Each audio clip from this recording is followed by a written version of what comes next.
Hello and welcome to today's show. And yes, I am shooting in a new location today. Little guy's asleep right now, so I had to transition out of the nursery.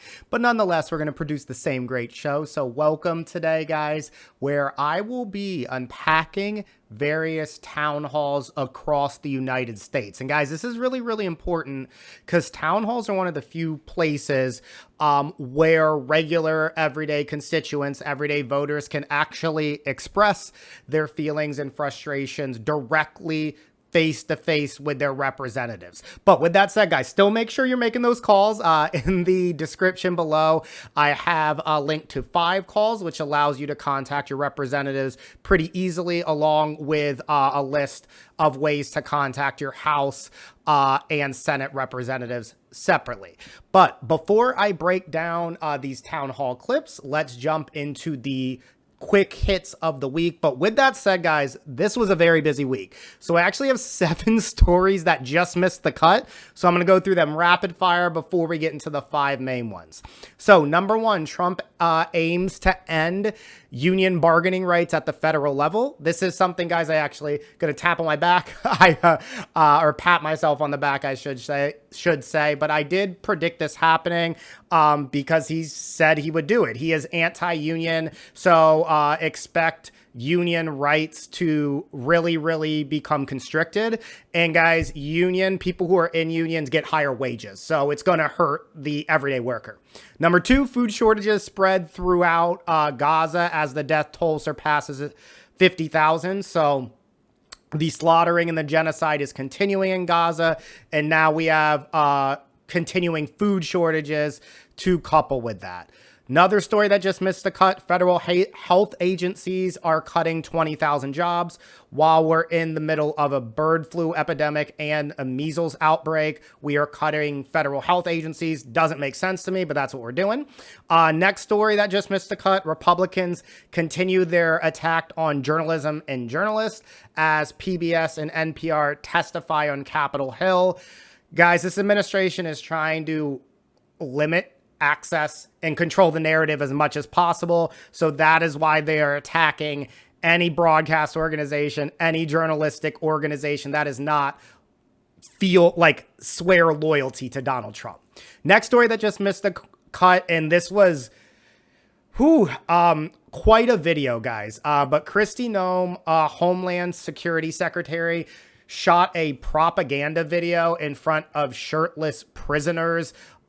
It was incredibly disturbing. If you guys have not seen it, you can look it up for yourself, but really troubling stuff there with that video. 6th story that just missed the cut, Colorado is actually looking to pass strict gun laws. And just to crystallize what they're trying to do, they're trying to make it illegal to buy, sell, and manufacture rifles, shotguns, pistols, and certain handguns. So pretty strict restrictions, considering we're in the United States. This wouldn't be the most strict restrictions if we were in most other developed countries. And last story that missed the cut, Bernie Sanders fight the oligarchy tour. Excuse me, you guys have heard about me talk about this before, but it continues with historic huge turnouts, with record numbers specifically in Denver alongside Alexandria Ocasio-Cortez. And this rally that happened in Denver was actually Bernie's biggest rally of his career. So something to keep an eye out for. Now, those just missed the cut. So let's jump into the actual big 5 story of the week. 5 stories of the week, starting with the biggest White House security breach in modern history. So guys, I did cover this in a little bit more detail in the midweek mailbag, so make sure to check that out if you have not done so already. But to summarize, a journalist was added by National Security Advisor Michael Waltz to an unsecure group chat using the app Signal. Now, in this communication, there were precise details about military bombings in Yemen days before it took place. And this group chat included people like Secretary of Defense Pete Hegseth, Vice President J.D. Vance, and Director of National Intelligence Tulsi Gabbard. Now, the full messages with the group chat have now been released, so you can feel free if you want to dig through those and read to learn a little bit more. But guys, this is one of the biggest national security breaches in modern history. Conversations like this should be taking place in secure government buildings and through much more secure forms of communication than just a group chat in an app called Signal. Now, the fallout from this, and can't believe I'm saying this, but the fallout may have been even more embarrassing than the group chat fiasco itself. Because rather than accepting responsibility, rather than admitting this was a gigantic mistake, it was game on for right-wing infrastructure to deflect, to lie, to downplay the severity of this breach. Now, to kind of show you this or crystallize it, here's Republican Josh Hawley, who I've talked about before on this show. I think he will be one of the future leaders of the Republican Party, but here he is trying to gaslight the American public about this national security breach. I don't get it. What's the scandal here? This is an encrypted app. Like, what would be more secure? I mean, let's take my hypothetical. What if they had done it in a conference call and a reporter had been inadvertently at it? I mean, wouldn't your objections be the same? It's not the fact of the discussion that could compromise the operation. It's that some staffer apparently inadvertently edited a reporter, which I grant you, was not great. I fail to see what the big deal is. So I could have played a lot of different clips, but I just picked that specific one because Josh Hawley really encapsulates there in that short clip what really every Republican pundit or representative or politician is doing right now, which is gaslighting, deflecting, downplaying the severity of what has happened with this security breach. But guys, we know this to be true. If the Biden administration had done the same thing, or any Democratic led administration had done what this administration just did, they would be losing their absolute minds to a level I don't think we have seen recently. So do not fall for the gaslighting. This is what they're going to keep doing. Every time they make a mistake, they're going to downplay it and act like it's no big deal, even when it is a tremendous security concern. But do I expect there to be any actual repercussions from this as time passes and no one resigns? No. I think this administration at this point, if Democrats aren't going to step up and hold them accountable, they're going to be able to do whatever they want. I would surmise that at the, extreme end, meaning if we get anything, and it's not even extreme, I shouldn't even said that, but if anything happens, maybe Michael Waltz resigns or is forced out, since he is the specific person who invited the journalists in to the group chat. But other than that, I don't see much coming out of it. So expect additional catastrophes down the road if people are not held accountable for their actions. Now, moving on to story number 2, and we're looking up north to Canada, and the Canadian Prime Minister calls old relationship with United States over. So rather than taking my word for it, let's just jump straight into the clip. But I have every confidence in our country because I understand what President Trump does not. That we love Canada with every fiber of our being. The old relationship we had with the United States, based on deepening integration of our economies and tight security and military cooperations, is over. The quickness with which Trump has destroyed our relationship with our strongest allies definitely needs to be studied. This has happened in such quick time that it has been mind-numbing, mind-spinning, whatever you want to call it. I did expect that our relationships with our allies would suffer under this administration for sure, but I did not anticipate it being this severe and it happening this quickly. And as I have said before, America first cannot be America only. This is not the 1800s or 1300s or 14. We are in 2025, guys. Isolationism in an interconnected global economy will not net the financial gains that he is talking about. And those gains are certainly not going to benefit the average American when you're talking about things like tariffs, which once again, I will remind you, the average consumer has to pay. So it continues to be concerning what we see from our leadership and how we seem to be closer to countries and developing relationships with countries like Russia and Israel than we are developing relationships with our long-term democratic allies. But it's not super surprising that it's happening. Like I said, he's always been fascinated. He, being Trump, has always been fascinated with authoritarian rulers like Putin and Netanyahu in Israel. But I just did not expect it to happen this fast. But there doesn't seem to be an end to this. Expect this tariff war to continue at the expense of me and you, the average American. Now, moving on to the third story. Executive order now requires proof of citizenship to vote. So Trump signed an executive order on Tuesday requiring a U.S. passport, real ID, or state-issued card to be compliant. And this has the potential to block tens of millions of eligible Americans from registering and would give even more power to DOJ, which... that is not a popular branch right now or government agency, by allowing them to review voter registration status. Now, guys, this will certainly go to the courts, but it is yet again another disturbing attempt to upend democracy and make it more difficult for people to vote. So flat out, this is just an act of voter suppression. We should be making it easier, guys, not harder for people to vote in a functioning democracy. You should not be trying to depress voter turnout.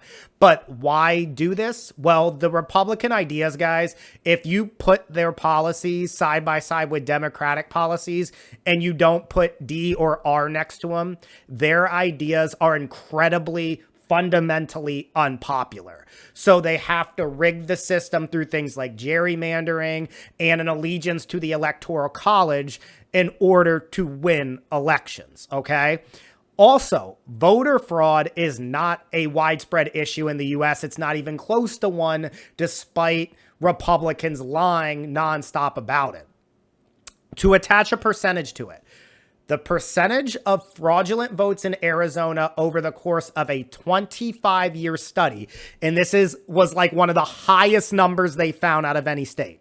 I may miss a zero here, so stick with me. 0.0000845%. And that is the high end of fraud. So guys, there is not this crazy fraud that is happening in U.S. elections. Why is he perpetuating this lie? Why are Republicans perpetuating this lie? It's Trump's ego. He lost in 2020. He still cannot get over it. So he's still trying to convince people that it was stolen or that there was widespread fraud, when once again, this has been studied. That is not the case.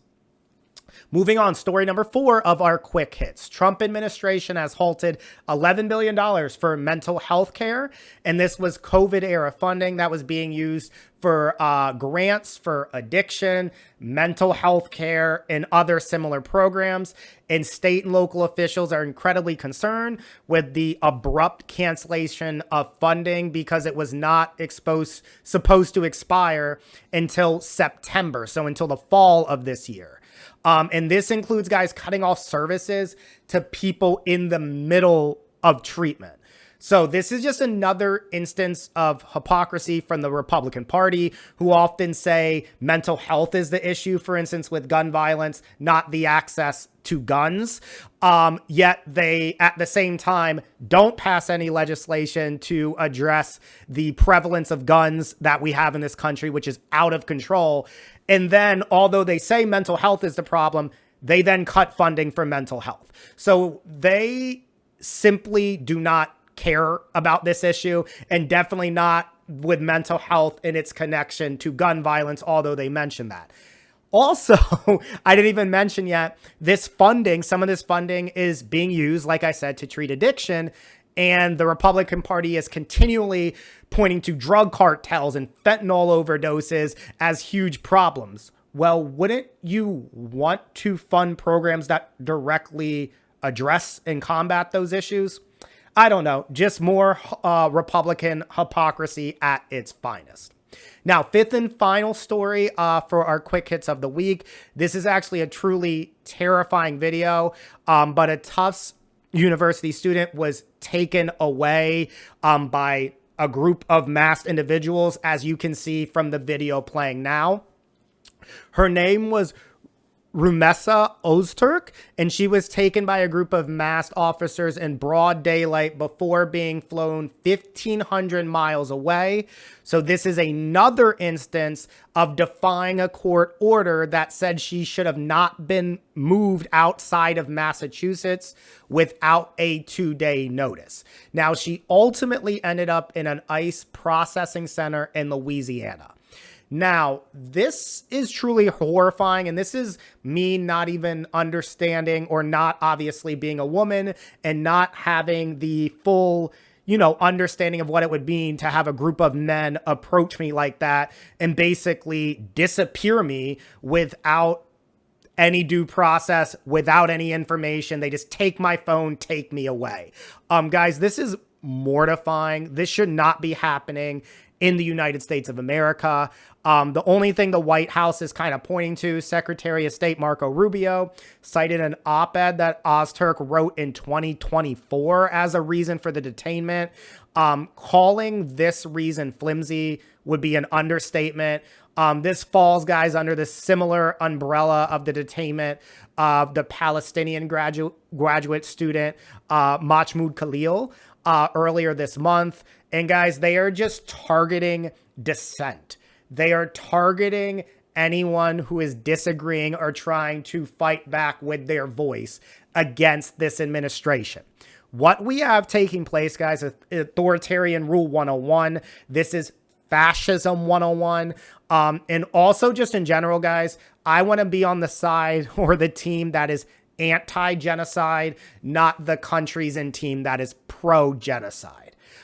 So that is something to continue to monitor. This is not the first time they are just disappearing people without due process.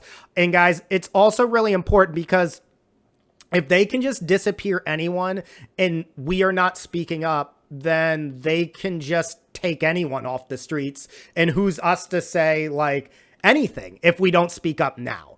So I will be continuing to keep an eye on this.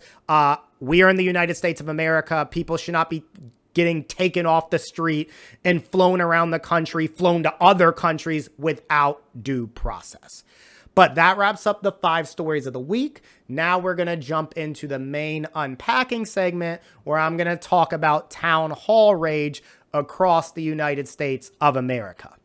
And guys, town halls are basically open in-person forums.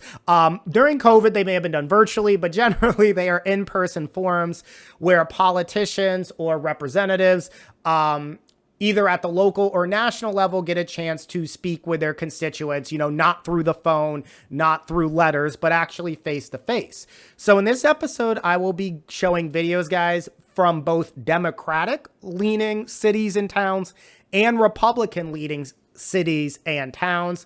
And these are going to be new videos that I've not shown on any previous episode.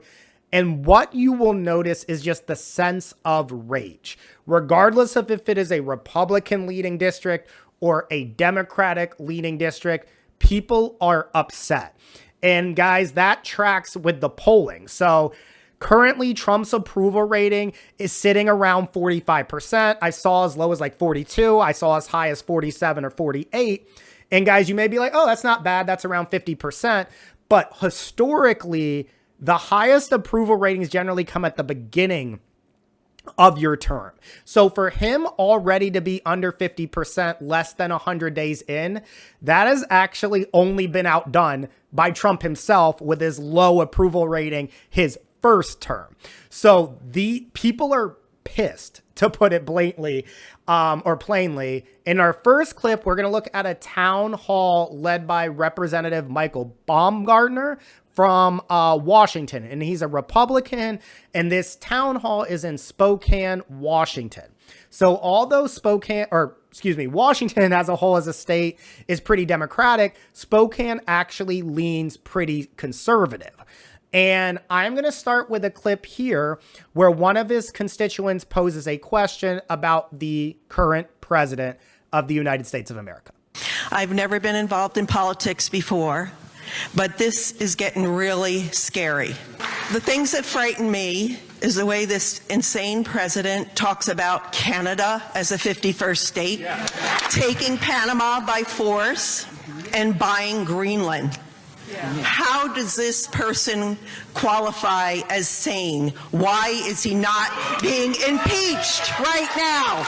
This woman, I think, speaks to a lot of people. I even throw myself in the arena who can relate to her in terms of someone who would be generally quiet about politics, but things are so out of control, like you feel like you need to step up and say something. And that is a feeling that I sense and I see from a lot of people right now, is just this sense of like utter dread and utter concern about what's happening.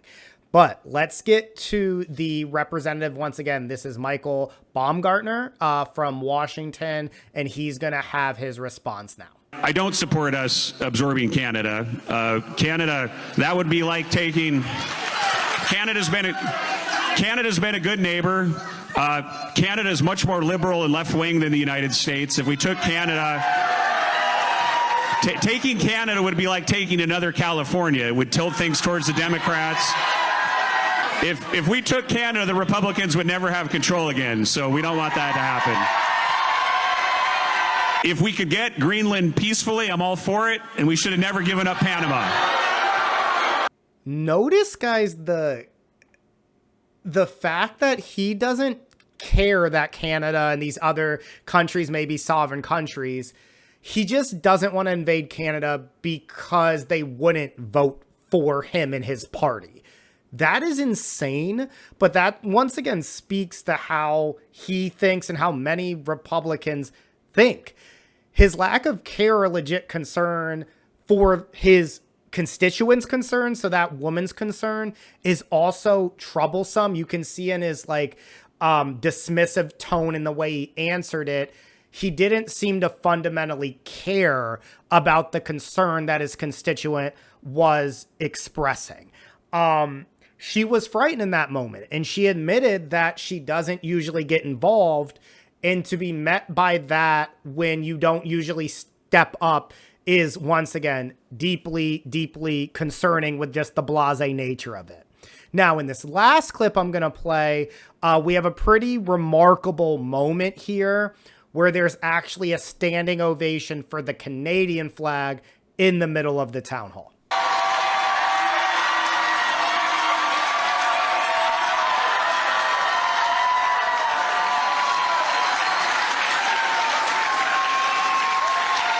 It really sucks to be the villain in the story of the world right now, or in human existence right now. But my allegiance and where I lie, guys, is to humanity as a whole. So who is actually doing the right thing? I think it's incredibly unhealthy to pledge blind allegiance to any country. And that's definitely not what I'm going to do. I'm going to call it out when the United States is doing the wrong thing, and I will support them when they are doing the right thing. And right now, we are the villains in the story. We are not on the right side of history, unfortunately. Now, moving forward, we're going to look at another town hall now. This is from Chuck Edwards. He is also a Republican, and this is in Ashville, North Carolina.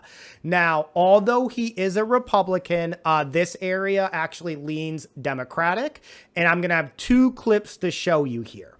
The first one I'm going to play for you is early on, where one of his constituents responds or ask a question about Donald Trump respecting the Constitution, and you will hear Edwards' response. I happen to believe very much that President Trump supports our Constitution.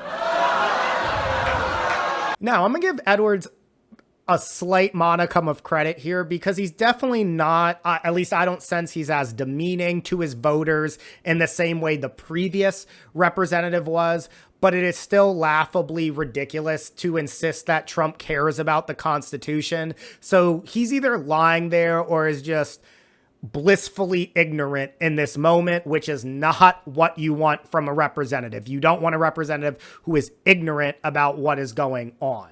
Now, in the second and far more viral clip, you're going to see a veteran speak up and voice his frustrations with Edwards, with his representative, and you will see the crowd, cheering him on.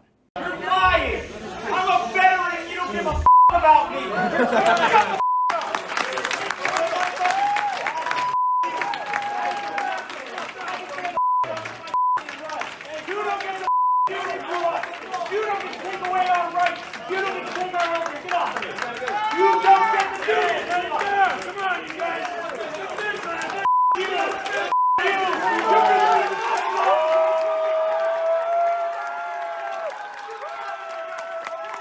Now, guys, very few people would argue that there is indeed waste in government and that there is inefficiency in government. Everyone, I think, would acknowledge that. The main issue is the way this administration is handling it and the actual amount of fraud and inefficiency that exists.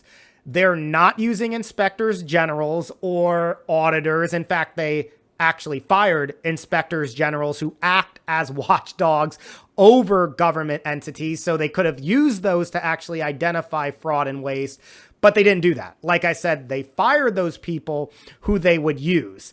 And with all of these mass firings, they're not taking into account at all the human impact, the real toll that this is having on people. And it also highlights their incompetence when they fire large groups of people and then immediately have to rehire because they make mistake after mistake after mistake. Now, in regards to veterans specifically, so that second clip in that individual who spoke up, passionately, Trump advisor Lena Haba was recently quoted as saying that certain veterans just may not be fit to have a job right now. So imagine going, serving your country, and then you come back and leadership's like, you may just not be fit to have a job. But that's what Lena Haba has said. And that just speaks to the soulless nature of this administration in one quote by Lena Haba there. And yes, the Trump administration does plan to do cuts to the VA. They plan to cut 80,000 employees from Veterans Affairs. So that individual, that patriot, I would say, is more than right to stand up and speak his mind. Now, moving on. Next town hall, we have Representative Victoria Spartz, and this is in Indiana. So this is a town hall in Westfield, Indiana, which leans conservative. So we're jumping back to the right here. And guys, this one was painful to listen to because basically people were booing at her the entire time, and it was very hard to get anything useful in terms of questioning based on how upset people were and the amount of jeering. But guys, that amount of jeering is also important because it just speaks to how, once again, unhappy people are. And this actually went on for nearly 2 hours, but I do want to bring to your attention the concerns that her constituents do have in this clip. We demand the immediate resignation of Pete Hegseth, Michael Waltz, and the rest of the group chat. No, I will not demand their resignation. All of the immigrants that are being rounded up and deported, are they entitled to due process? Or are we, we're just supposed to take the word of the administration that these people need to be stripped out of the country without any opportunity to defend themselves? But President Trump did it last time when he tried. If you seek asylum, wait in the other country, not get here in the country.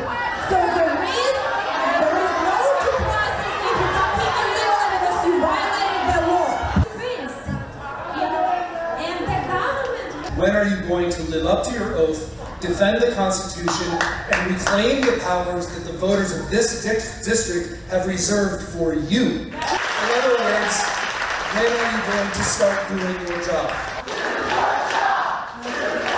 So that anger in that range, guys, is really palpable, at least for me through the screen. I hope and I imagine it is for you as well. Now, that first woman calling for the resignation for those members in the group chat, she's 100% on brand. If we were a serious country, this is a serious national security threat. And we would put more qualified people in those positions. But notice how the crowd is indignantly upset or is indignant at Sparts, who would not call for their resignation. So you have a disconnect between what the people want and what elected representatives are doing, which is a sign of a failing democracy.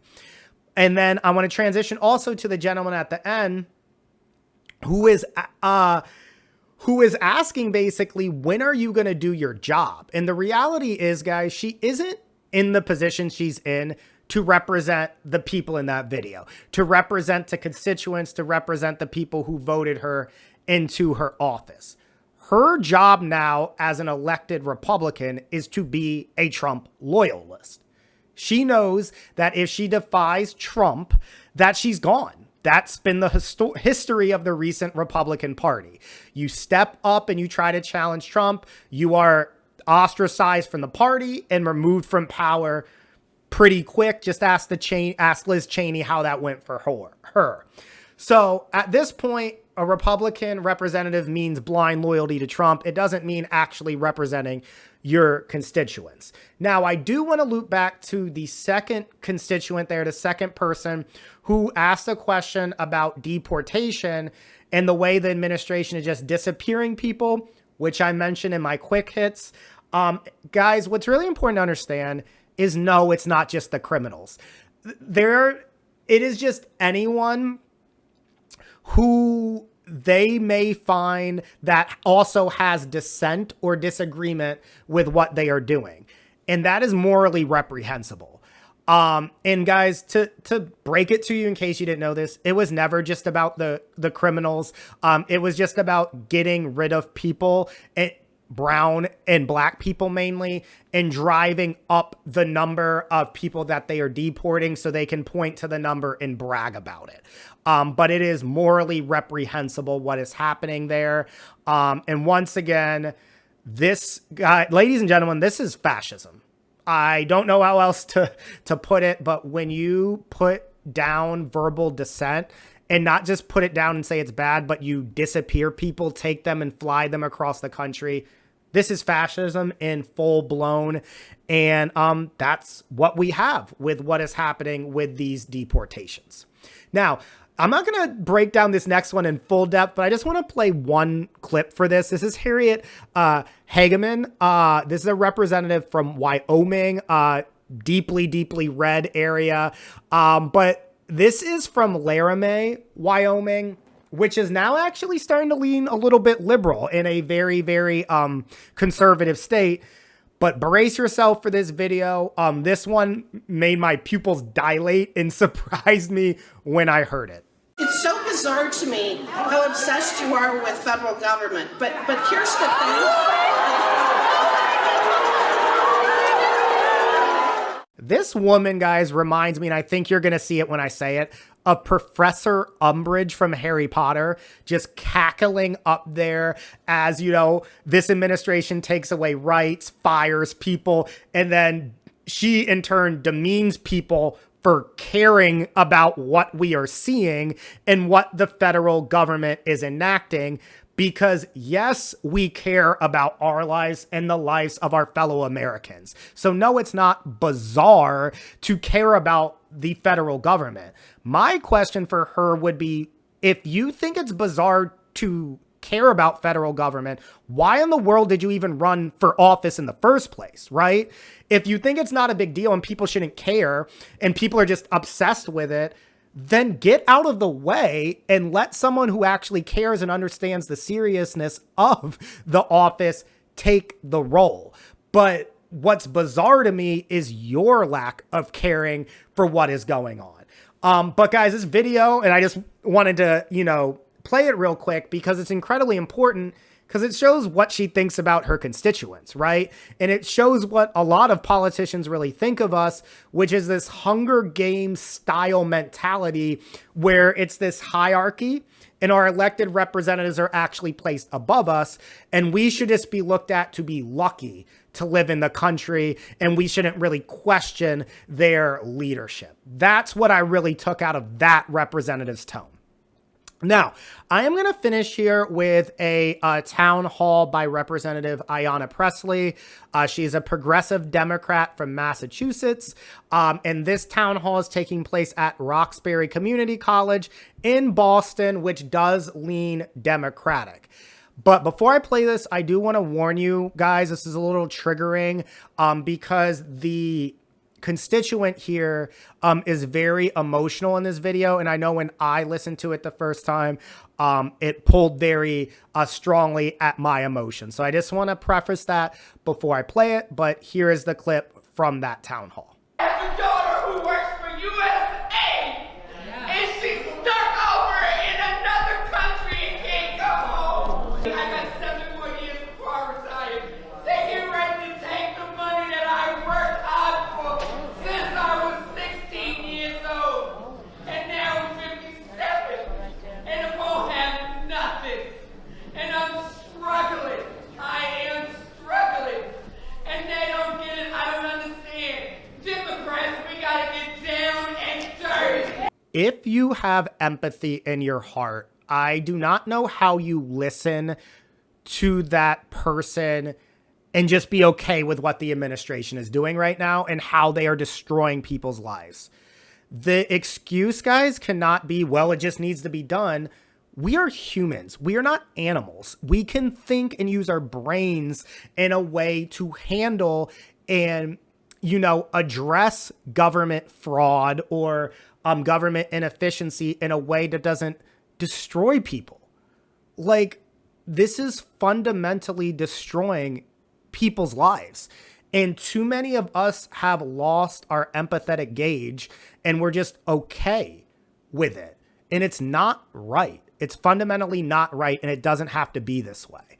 But I want to play Representative Pressley's answer to the question or to this woman's concerns. And when you are watching this, I want you to compare her response to how some of the Republican representatives have responded to their constituents throughout this video. Thank you for being here, because what you are managing, so many people, understandably so, would be in a fetal position in the corner, in bed right now. But you were here advocating for your baby girl, fighting for yourself, and other workers like her and you. I want to express my gratitude to both of you, because the humanitarian work of USAID is essential. I'm fighting for you and your daughter, and we'll be in touch after this, okay? So notice there, Presley, guys, actually acknowledges her constituents' pain. She doesn't play it off. She is listening and she is acknowledging it, not brushing it off, not downplaying it. And she's realizing this is real. This is tangible, and that this individual and individuals just like her matter. And guys, if your representative is not representing the voters, I don't know what they're doing. That is their fundamental job. It is not to represent Trump and serve Trump or any higher elected official. It is to serve the constituents. But I also want to add this caveat. That may be a feel-good moment and everything, but if Democrats, and this is their failure time and time again, don't fundamentally do something about it other than these feel-good moments that the second that woman leaves the town hall, right, her issues still remain. Unless Democrats actually do something legislatively and policy-wise to address what her concerns are. So I want to give Pressley credit for that, for, you know, listening and hearing, but I also would be, you know, remiss if I did not mention Democrats do a very good job often at the performative, but then don't back it up with actual policy.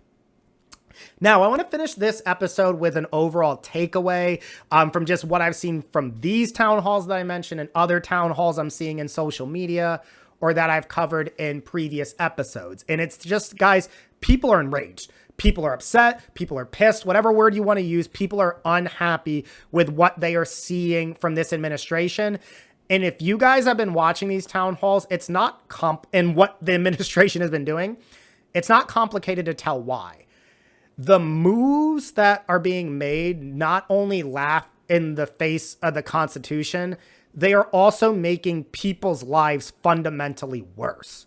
So if the Democrats want to win over large groups of voters, the time is definitely now. Focus on the issues that actually matter to people's lives. These are the issues, guys, that the Republicans will not touch.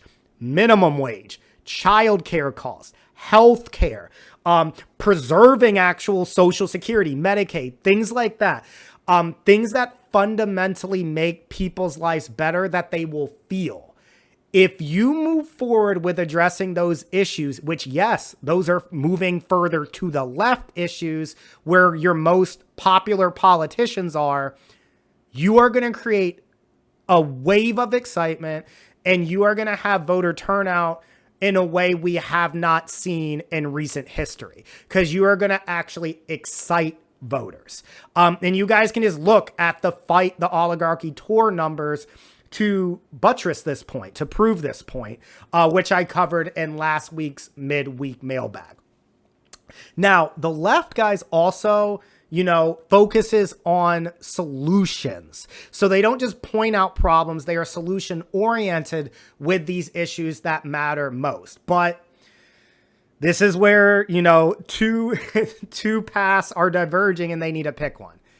The Democrats could, as they usually do, bow down to their corporate donors, the millionaires, billionaires who give them the most money, and focus on pro-corporate policies in the way the Republicans do. Or I believe the time is now to swing further to the left and capitalize and win those votes. And I think this rage at the town halls across the country is only proving this. Now, that wraps up the middle unpacking part about town halls across the U.S. Let's finish with some positivity with our shout out of the week. And our shout out of the week actually goes to Harvard University, which starting in the 2025-26 academic year will offer free tuition to students whose families make $200,000 or less per year. And families who make less than $100,000 per year will pay absolutely nothing. So it will include tuition, but also living expenses like food and housing. And then, guys, there's actually other colleges, including like MIT, who are offering similar deals. Now, if you guys do not know this, colleges used to be free in this country. Many colleges and universities remain free up until around the 1960s. So this is not a crazy idea. And in fact, I believe that, or it is true, we have a huge student loan and education crisis on our hands in this country. So I am 100% all for eliminating any barriers that are going to prevent people from accessing high quality education. So that includes eliminating the ridiculous student loan crisis debt that so many people find themselves in. And that includes making college more affordable for everybody. So guys, that wraps up this week's episode where I unpacked the craziness that is happening with town halls all across the US. But I thought it was important to do so because I think we're at a very pivotal moment where the country can go one of two ways with the rage that is existing all across the United States right now. So guys, I will see you next time on Wednesday for my midweek mailbag. Please make sure you are submitting questions. You can either email me at tjacksunpacks@gmail.com or you can comment on any of my YouTube or Instagram content. So until next time, this was TJacks Unpacks. See you guys.